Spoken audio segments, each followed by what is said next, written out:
sehat. Tadi kita katakan normal dan bisa membuat dirinya bermanfaat bagi yang lain dan mensejahterakan alam semesta. Ini sumbernya Islam. Ya, tapi itu saya tidak mau diterima yang lain ya. Tapi intinya Islam. Ya. Orang yang otaknya sedang itu sportif, kerja keras, jujur, cerdas, yang sekarang ini sulit ditemukan. Yang sekarang ini sulit ditemukan. Teman kelihatannya rukun baik, tapi di belakang menikah dalam karya. Itu sudah nasihat orang.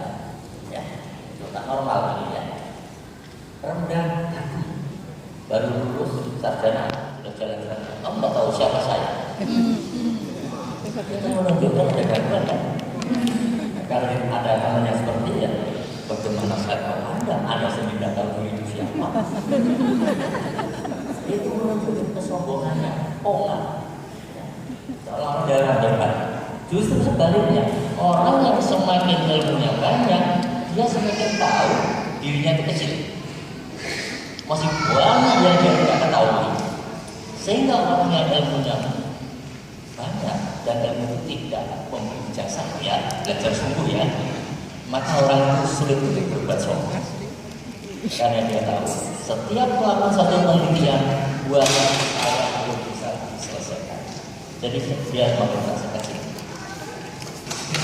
Nah, bapak sekalian, ilmu semakin maju. Ternyata ketika orang itu berpikir menghasilkan banyak sekali ASP, stres protein, nanti bisa dibahas beliau ya.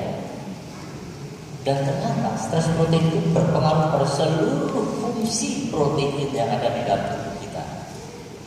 Ini menjawab pertanyaan bagaimana mungkin pikiran bisa mengendalikan tubuh kita melalui sini. Bahkan sekarang sampai yang tingkat maju, terapi sel punca sudah mulai berangkat. Sel punca yang dimasukkan dalam tubuh kita, tetapi lingkungannya tidak diperbaiki, insya Allah tidak tumbuh. Dan salah satu yang harus bisa diperbaiki adalah cara berpikirnya. Orang yang suka tersumbat pemudara jantungnya, tapi ini ada diluruskan, walaupun di sel punca dia akan muncul lagi. Karena sumbernya dari cara pikir yang salah. Nah ini tadi agama pokoknya jadi fenomena persepsi agama pemahaman manusia paling tinggi adalah ilmu agama.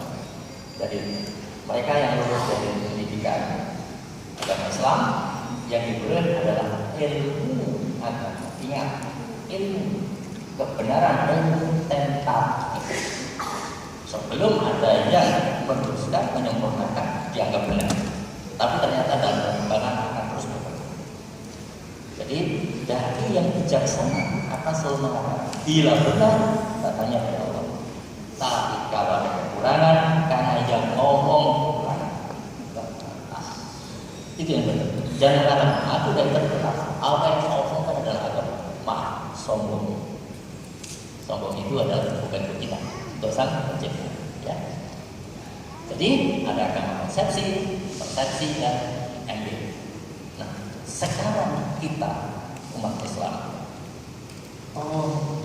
perilaku ini yang harus kita garap bersama supaya kita itu menjadi yang unggul. Ya.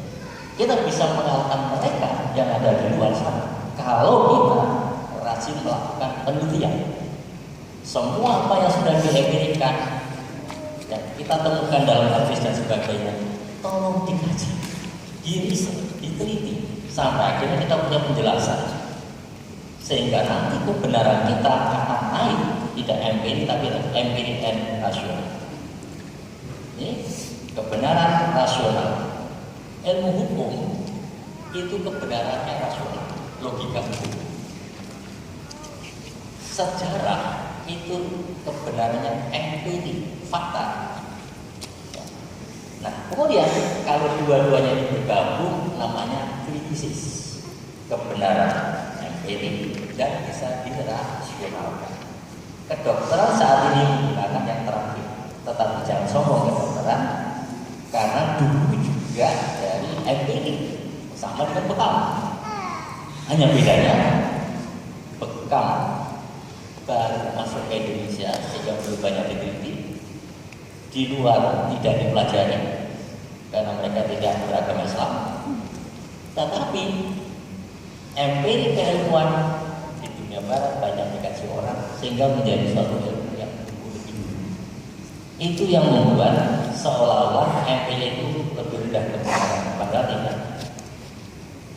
Jadi tantangan dari Abi harus masuk dalam pendidikan. Setelah di pendidikan harus diriset sehingga keluarlah teori bekam. Dan sebagian akan disampaikan beliau.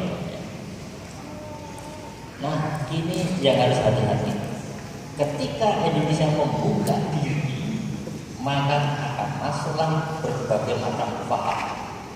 Kita sebut perang neokortex. Ini istilah ini perang asimetris atau dari Komtek Departemen Pertahanan dan Riset Nasional.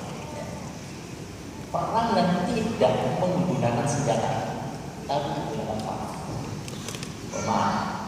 Indonesia punya tokoh Kartini, sehingga pahamnya Kartinisme.